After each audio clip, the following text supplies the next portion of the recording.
Salut les youpâtissiers, salut les youpâtissières et bienvenue sur ma chaîne, le meilleur endroit pour apprendre à faire de la pâtisserie française. Sur ma chaîne, tu trouveras des conseils, des astuces, des recettes de professionnels pour apprendre les bonnes bases, progresser tout en t'amusant et gratuitement.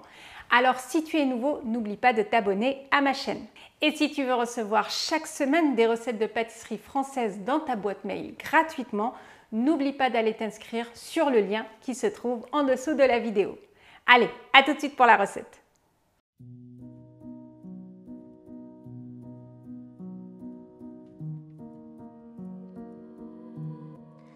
Dans un premier temps, je commence à préparer la ganache montée à la noix de coco.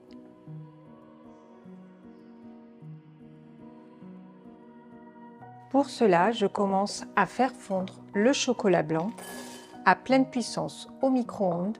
Je mélange toutes les 10 secondes pour éviter de brûler le chocolat. J'arrête de faire fondre le chocolat lorsqu'il me reste encore quelques pastilles non fondues. Je réserve. Maintenant, je vais faire chauffer la crème de noix de coco, la noix de coco et le glucose. Bien entendu, vous pouvez remplacer le glucose par du miel. Je fais chauffer le tout sur feu moyen doux. Dès la première ébullition, je retire la casserole du feu et je verse sur le chocolat blanc fondu.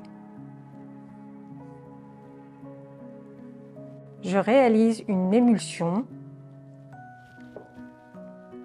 en frictionnant le centre de la ganache.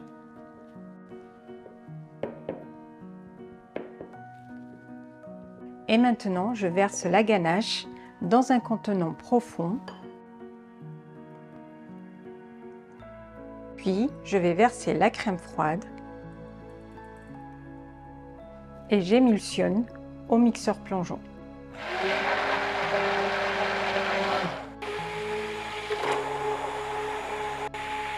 Et je prends soin d'émulsionner la ganache 2 minutes. Et maintenant, je vais débarrasser la ganache dans une boîte hermétique et je vais réserver la ganache 1 heure au congélateur ou 4 heures au froid.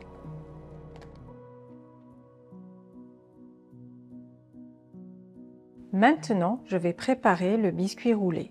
Je commence par mélanger les œufs, les jaunes et j'incorpore le sucre en pluie.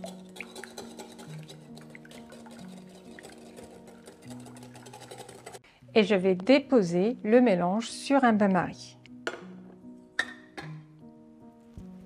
Je vais faire chauffer le mélange sur un feu moyen doux sans jamais m'arrêter de fouetter. Attention, le cul de poule ne doit jamais toucher l'eau pour éviter de brûler les œufs. Je stoppe la cuisson quand la température est entre 45 et 50 degrés. Si vous n'avez pas de thermomètre, stoppez la cuisson quand la chaleur devient insupportable pour votre doigt. Maintenant, je vais monter l'appareil au ruban. Je monte l'appareil 5 minutes sur vitesse 4, puis je passe sur vitesse 5.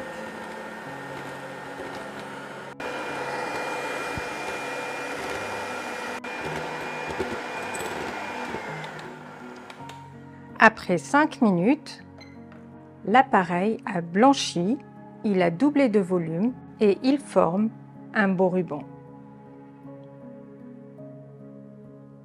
Je réserve. Maintenant, je vais tamiser la farine sur une feuille de papier cuisson. Et je réserve à côté de moi. Maintenant, je vais monter les blancs en neige avec le sucre. Je démarre toujours les blancs en première vitesse et j'incorpore le premier tiers du sucre quand j'aperçois une jolie mousse. Et j'augmente la vitesse au fur et à mesure que j'incorpore le sucre. Et je finis avec le dernier tiers du sucre et j'augmente encore une fois la vitesse.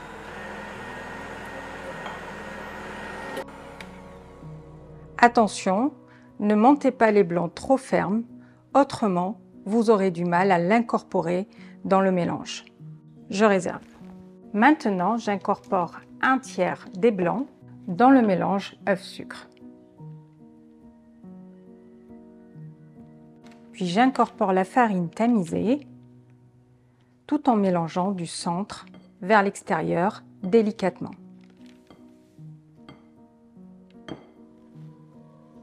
Et je n'oublie pas d'aller chercher le fond du cul de poule.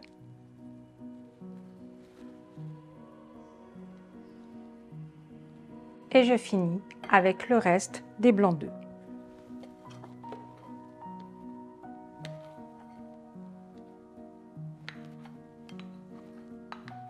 Et je continue à mélanger du centre vers l'extérieur délicatement. L'important, lors de cette opération, c'est de ne pas faire retomber l'appareil. Et maintenant, je vais coller le papier cuisson sur la plaque.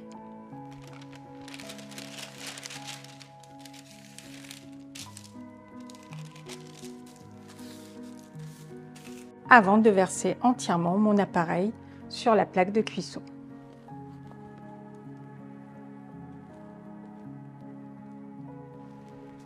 Et maintenant, je vais étaler l'appareil sur toute la surface de la plaque de cuisson.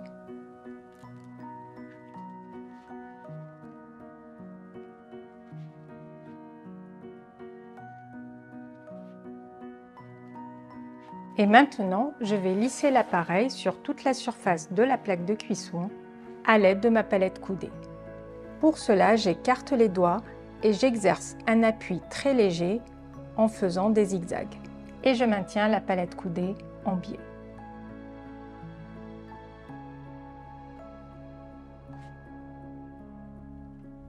Je fais ça une première fois, puis je retourne la plaque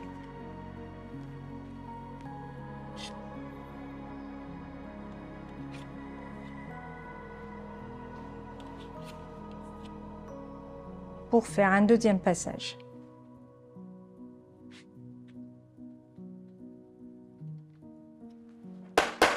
Et voilà. Et maintenant, je vais mettre le biscuit à cuire à 190 degrés 10 minutes sur chaleur tournante. Le biscuit a fini de cuire et maintenant, je vais le couvrir d'un linge sec et je le couvre immédiatement pour créer de la vapeur d'eau. C'est la vapeur d'eau qui va aider le biscuit à se décoller du papier cuisson. Je réserve.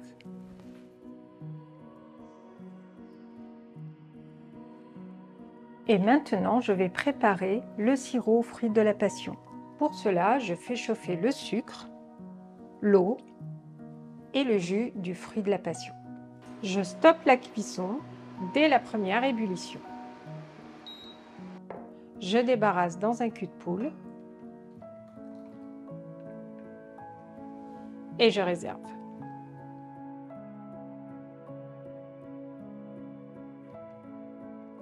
Et en attendant que le biscuit refroidisse entièrement, je monte la crème sur un lit d'eau froide. Attention, pour que la crème monte correctement, la crème est très froide.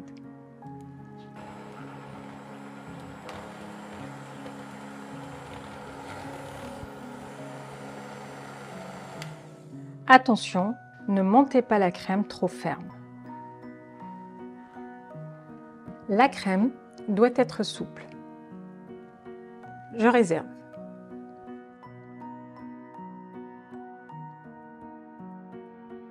Maintenant, je récupère le biscuit. L'idéal étant de faire le biscuit la veille pour le lendemain et le réserver au frigo avec le linge pour que celui-ci s'attendrisse avec l'humidité. Si vous faites le biscuit le jour même et qu'il est encore un petit peu sec sur les côtés, n'hésitez pas à mettre un petit peu d'eau. Attendez quelques minutes que le biscuit se ramollisse. Maintenant, je vais détacher le biscuit de la plaque et je vais déposer un papier cuisson par-dessus et retourner la plaque. Et détacher le papier cuisson.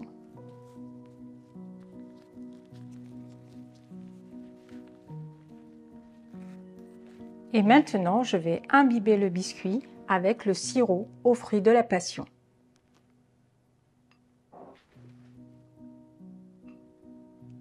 Et je finis par imbiber le biscuit avec la totalité du sirop. Le biscuit doit être imbibé sur toute la surface. Et maintenant, je vais déposer la ganache montée à la noix de coco en prenant soin d'en réserver un tiers. Et j'étale la ganache sur toute la surface du biscuit. Voilà, je lisse la ganache comme ceci, de façon à la répartir équitablement sur toute la surface du biscuit. Et maintenant, je vais rouler le biscuit. Je serre au départ très fort, quitte à casser le biscuit.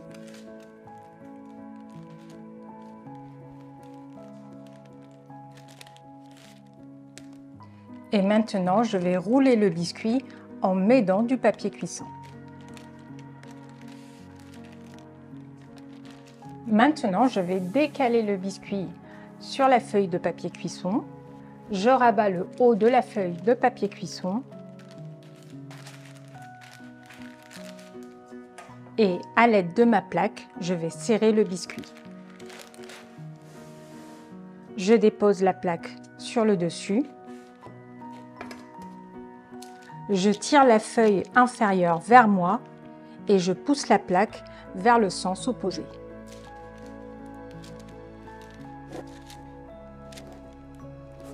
Et maintenant, je réserve le biscuit à côté de moi. Et maintenant, j'ai récupéré la crème restante et je vais la monter plus ferme. J'ai monté la crème quelques secondes pour obtenir un mélange plus ferme. Et maintenant, je dépose le biscuit sur un support en carton.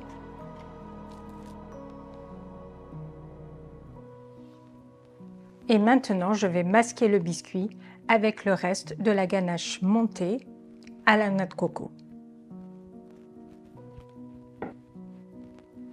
Voilà, comme ceci.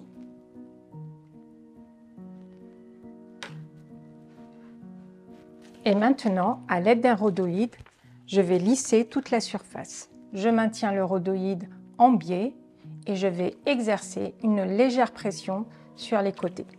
Et je tire le rhodoïde sur toute la longueur. Je masque également les côtés. Voilà. Et maintenant, je vais réserver la bûche au congélateur pour un minimum de 2 heures.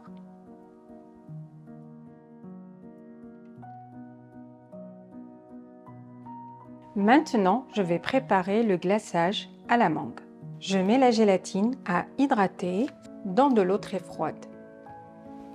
Je vais mélanger la purée de mangue avec la fécule de maïs.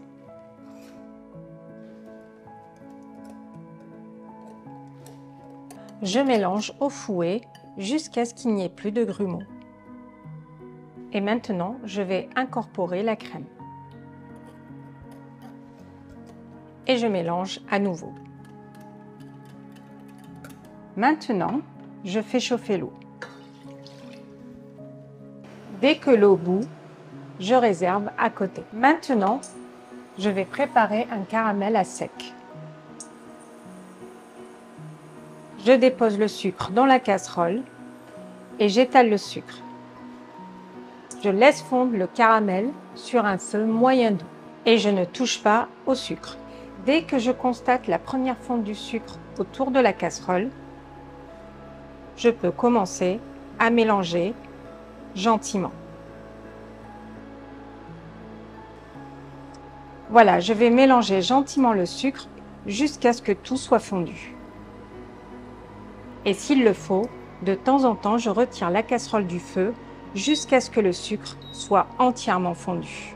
À ce stade, le sucre est entre 185 et 190 degrés. Maintenant, je vais décuire le caramel avec l'eau chaude. Je fais attention aux éclaboussures. Voilà, je baisse la température sur feu doux et je vais encore une fois attendre que tout le sucre soit bien fondu. Alors attention, la Maryse supporte les hautes températures. Alors maintenant que tout est parfaitement bien fondu, j'obtiens un sirop au caramel. Je verse le sirop dans le mélange précédent.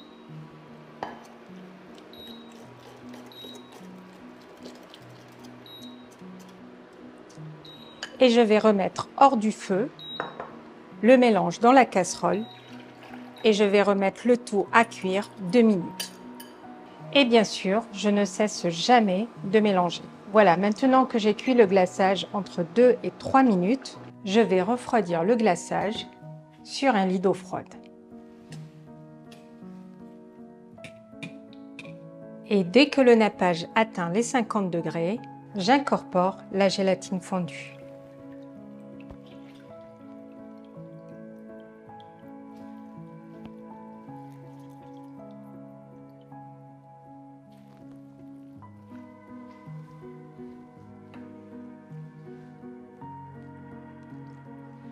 Et je fais attention que toute la gélatine est parfaitement fondue. Autrement, je remets quelques secondes sur feu doux. Et dès que le nappage atteint les 25 degrés, je vais débarrasser le nappage dans un pot profond.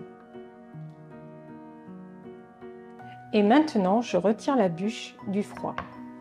La bûche doit être bien froide avant d'être glacée. Je défais la bûche de son support en carton et je dépose la bûche sur une grille.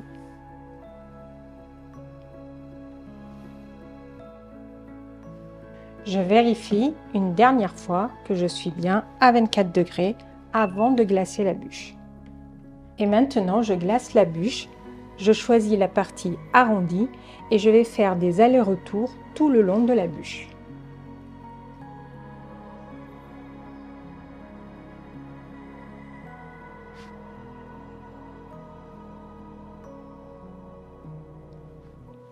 Voilà, et maintenant je vais tout simplement récupérer la bûche et la déposer délicatement sur le support en carton. Et maintenant je vais couper les embouts de bûche de chaque côté.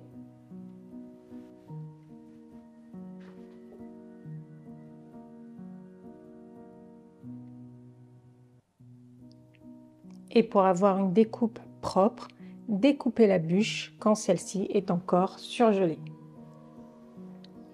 Et je découpe la même chose de l'autre côté.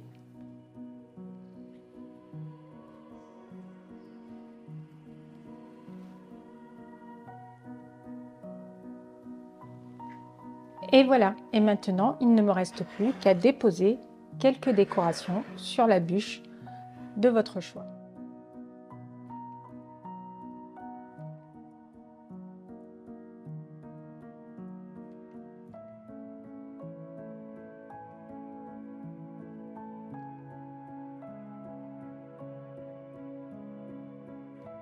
Et voilà, la bûche est prête à être dégustée.